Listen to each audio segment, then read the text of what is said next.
an early read out of their lunch. So we had the development over the weekend that the vice president came back and met with Elizabeth Warren.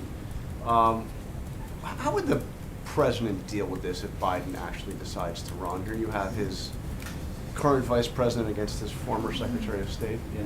Well, there's not an insignificant if in that question, and I think that's what everybody is pretty interested to find out, is what decision the vice president is going to make.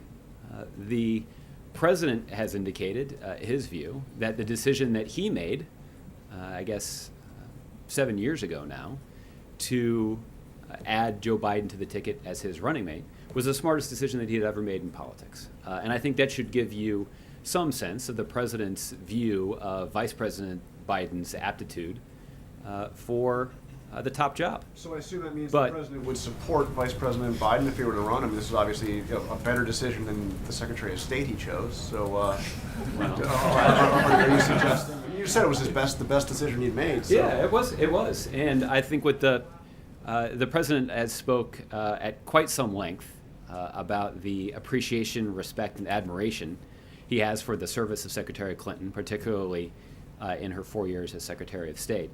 Just not his best decision.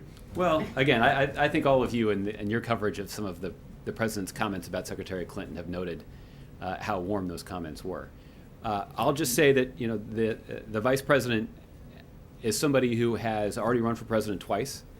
He's been on a national ticket through 2 election cycles now, both in 2008 and in the re-election of 2012. And so I think you could make the case that there is probably no one in American politics today who has a better understanding of exactly what is required to mount a successful national presidential campaign. And that means that he's going to collect all the information that he needs to make a decision. He's indicated that he would make a decision and announce a decision before the end of the summer. So those of us who enjoy the summertime, I think, would assume that means he's got another month or so here to think about this and announce a decision.